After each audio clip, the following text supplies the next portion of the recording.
एक इकामे पर निकाल दिया जाता है, उनकी 3-3 नस्लों का हिसाब होता है, उनके ऊपर अरशद मलिक जैसे जज लाके बिठा दिए जाते हैं।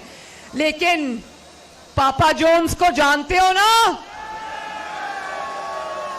ये 99 कंपनियां किसकी हैं? पापा जोन्स का पिज्जा जानते हो ना, तो वो आसिम सलीम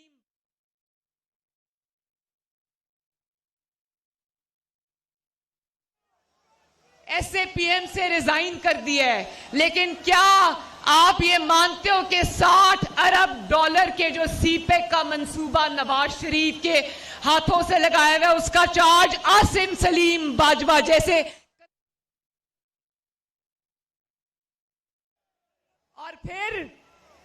और फिर मुझे ये बताओ कि इमरान खान ये कहते हैं ना कि वोट देखो, ये हुकूमती मुशीर ये कहते हैं कि मरियम नवाज और नवाज शरीफ जो बयानिया है वो अवाम की समझ में नहीं आता।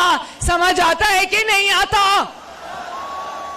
आइन का मुकदमा समझ आता है कि नहीं आता? वोट चोरी का मुकदमा समझ आता है कि नहीं आता?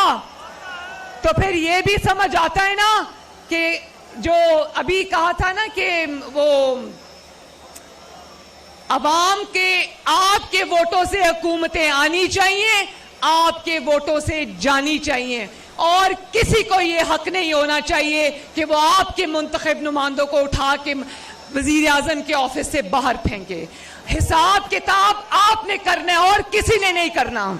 और अगर कोई ये करता है तो ये ताकत आपको उससे छीननी पड़ेगी। जनरल जहीरुल इस्लाम ने कहा, इमरान खान कहता है कि जनरल जहीरुल इस्लाम ने इसलिए नवाज शरीफ से इस्तीफा मांगा क्योंकि उसको नवाज शरीफ की करप्शन का पता था। तो नवाज शरीफ की करप्शन में से तो इकामा निकल आया, लेकिन क्या जनरल जहीरुल इस्लाम को हक है कि वो अवाम के मुंतखब नुमाइंदे से इस्तीफा मांगे? क्या हक है उसको? और आपको नवाज शरीफ के इल्जाम लगाने याद आते हैं, आपको आसिम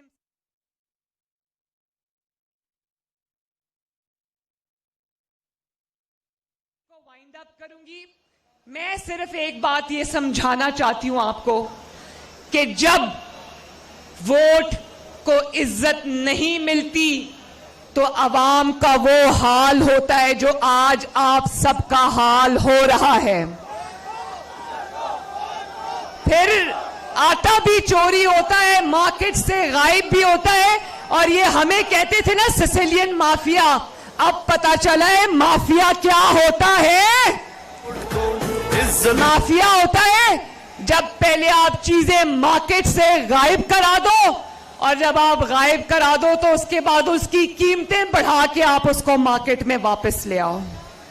तो मेरे भाइयों, ये जो करप्शन का इमरान खान राग अलापता है ना, इसकी करप्शन की दास्तानें जब बाहर आएंगी तो लोग कानों को हाथ लगाते हुए दौड़ लगा देंगे।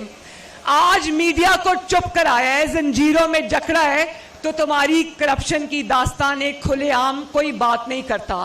आज तुम कहते हो ना कि सारे इदारों के साथ हम एक सफे पे हैं, तो इमरान खान याद रखो, सफा पलटते हुए देर नहीं लगती।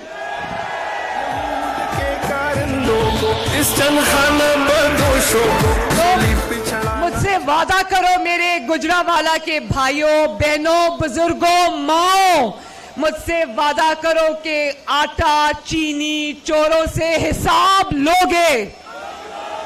हाथ उठाओ और वादा करो अपनी बहन के साथ, अपने वोट चोरी होने का हिसाब लोगे।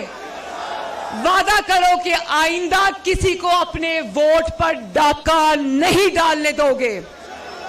वादा करो कि अपने घरों में आए हुए फाके, अपने बच्चों के आंसू और घर वालों की तकलीफों का हिसाब लोगे। और वादा करो कि जब नवाज शरीफ आपको कॉल देगा, जब पीडीएम आपको कॉल देगी, जब आपकी बेटी आपकी बहन निकलेगी, तो उसका साथ दोगे। दोगे ना?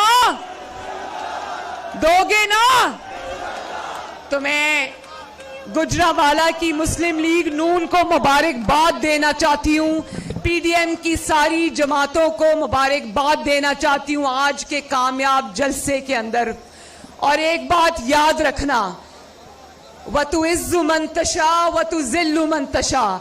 आज जब मैं मियां साहब की तकरीर सुनती हूं तो मुझे डर लगता है, क्योंकि मैं बेटी हूं, लेकिन इज्जत, जिल्लत, जिंदगी, मौत किसी और के हाथ में नहीं है, अल्लाह ताला के हाथ में है। तो अल्लाह ताला आप सबका हामियो नासिरो। एक दफा फिर गुजरावाला जिंदाबाद,